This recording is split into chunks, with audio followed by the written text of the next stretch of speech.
what's going on? Got another video for you. So this piggybacks off of literally the last video that I made. Me and my old man, we be talking and chopping it up, you know? So he had brought up a conversation that I had with myself previously, and I think I turned it into a video. It was about like the sins of the fathers being passed down to the sons. And this can be considered generational curses, family curses. Those are the two main ones that you would consider them.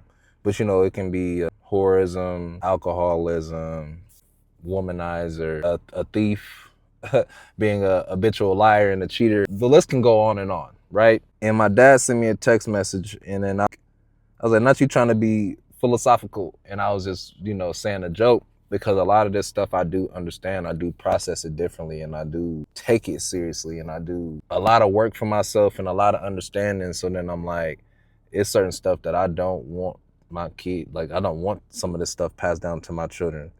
And like my dad, that's why I said, like, we just be texting and it be hitting home a lot of times. I was like I think later I'll go through a couple of the verses that he sent me, some Bible verses that be hitting hard. And he was like, this is what my dad said for today about the talk that we had. He said, at some point we can no longer blame our parents for the things that they did.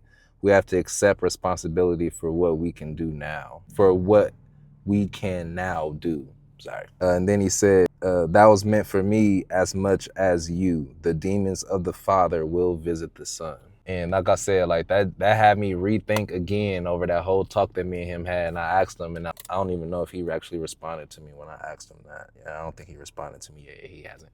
But we be having talks like that all the time. And that's why I said, like niggas be thinking they getting away with something. Like, no, like, let's be truthful. Your kid gonna get it. And it's gonna come and it's probably gonna hit them 10 times worse than it hit you. So that's why I say, like, so some I'm not gonna say young men start things. I'm realizing that it might have came from a previous generation, and that's why it hit you so hard, and that's why it's so hard to deal with. That's a big deal when you don't have any understanding of your family tree and what goes on within your family.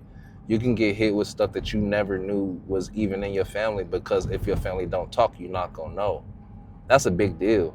And that's what I be trying to tell my dad about. This goes for women when they don't want to talk to their kids. You keeping family secrets, you thinking I'ma go to the grave. That's what I'm saying. Apparently niggas went to the grave with a bunch of stuff. Did that help them at all? No, it did not. Folks is folks is carrying this energy and not realizing that it's damaging their whole family.